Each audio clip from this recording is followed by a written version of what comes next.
Hello, and welcome to this lecture on trench warfare. I'm making this video because I'm concerned we will run out of time in class today, and I want to make sure that students who are participating in sports this week will still get all the information that they need. So here we go.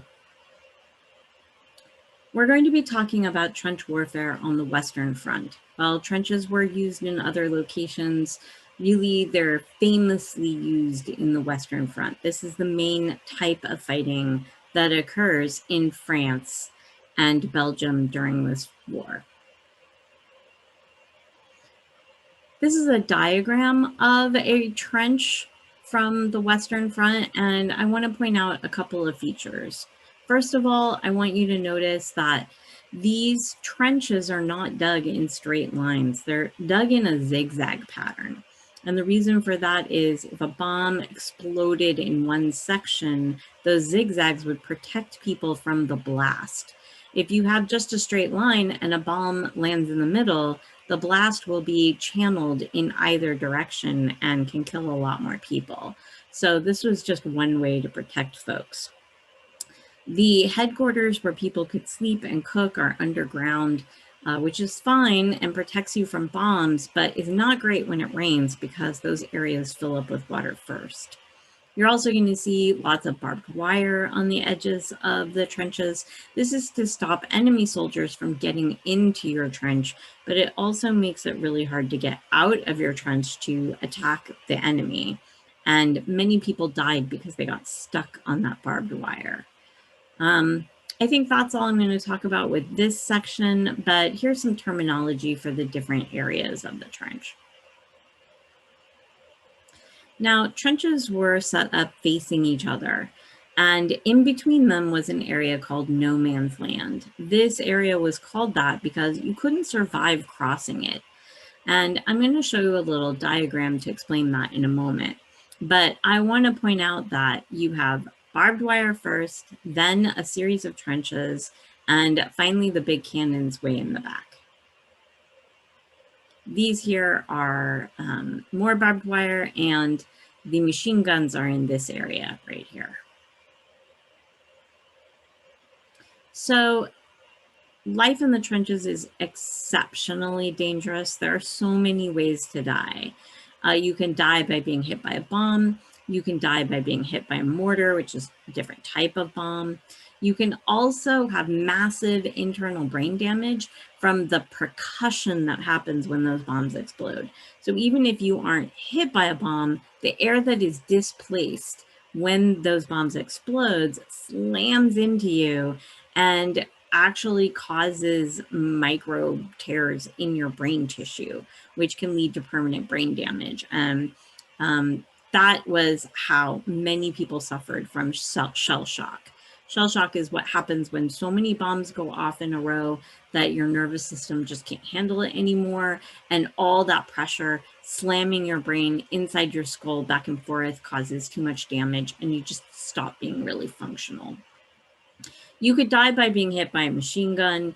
You could be knocked unconscious while crossing no man's land and drown in the puddles there. You could be killed if you crawled into a crater and met an enemy soldier and he knifed you. And you could be eaten by giant rats. The rats never stopped growing because they had fresh meat to eat the entire time that they were on the battlefield, and it allowed them to grow to enormous size, the size of small dogs. And they would not wait for you to die before starting to eat you. They just waited until you were unconscious or asleep or not moving. Now, the trenches work like this. You have the big cannons in the background. You have the crisscross cross-section of the trench itself. It's not in a straight line. And these cannons are going to fire against the enemy. You've got machine guns set up, and those machine guns are going to start firing after these big bombs go off. They fire in a crosshatch pattern so that if you are running across no man's land and you end up here or here, you might get hit by 3 different machine guns. They're firing about 600 bullets per minute, which is enough to cut you in half.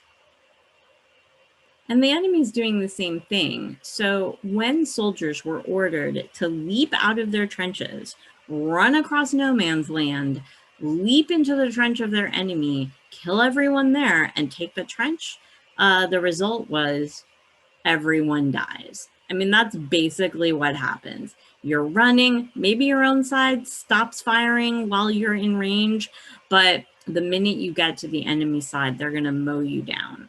And no one survives. Like, everyone dies. At one point, the British lost 50,000 people in one day fighting in this manner. That's more people than died in the entire French Revolution.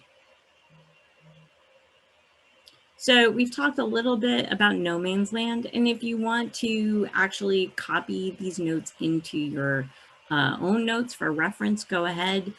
This just highlights what I was just saying so that you can have it in writing. And it details all the things that are happening in no man's land that are there to kill you. I wanted to talk a little bit about artillery cannons. They did cause brain damage with the massive explosions that they are causing. They also cause massive sleep deprivation. You can't sleep while these things are going off 24/7. Your adrenaline just keeps pumping into you and you just can't go to sleep. And so while men were on the front fighting, they often had to go days without any sleep at all. And this caused all kinds of mental disorders and hallucinations. And that's the last thing you want when you're heavily armed, is to hallucinate the enemy coming at you. So some soldiers died from friendly fire when their colleagues literally went crazy and shot them. Now, poison gas was invented for this war. It's pretty insidious. It turns all the liquid in the area into acid, and that includes your tear ducts, the moisture in your mouth, your saliva, the sweat in your armpits, and it very effectively terrorized soldiers. When it was first used and people didn't know how to protect themselves from it, entire battalions would go blind as their eyes melted out of their heads when the acid came in contact with their eyes and the tears in them. It could cripple you by eating away at your lungs so that you can't get oxygen. It's just really, really horrible way to die. And sometimes you can get your gas mask on fast enough to prevent permanent damage or enough damage to kill you, but it does mean that you're going to have scars over your skin where the acid eats away at your flesh. You might have permanent lung damage where you can't breathe well for the rest of your life. It's pretty bad. And it definitely employed a terror tactic. People were terrified of poison gas. And when they invented gases that you couldn't see or smell, that was even worse.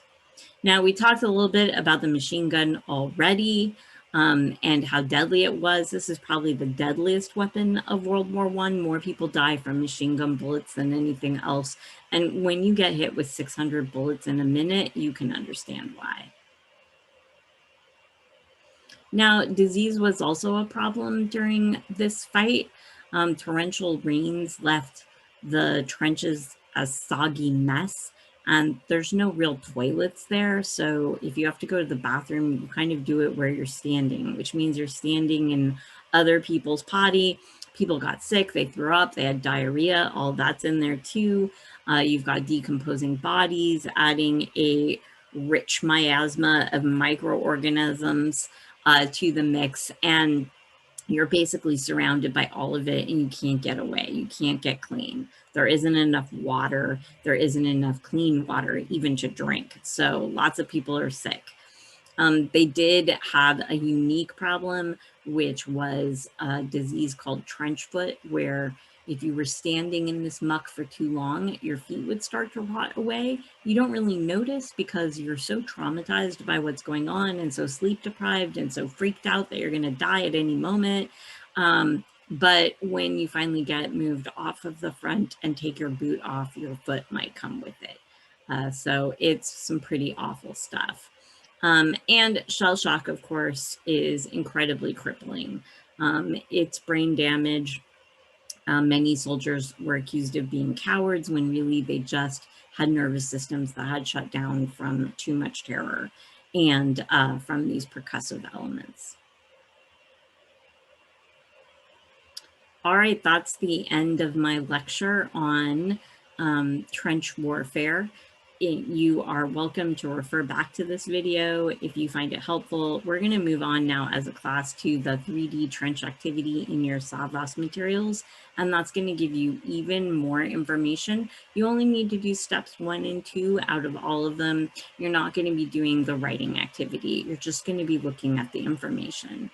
And that's what we'll be working on for the rest of this afternoon. So thanks for joining me on this video call, and I'll see you next time.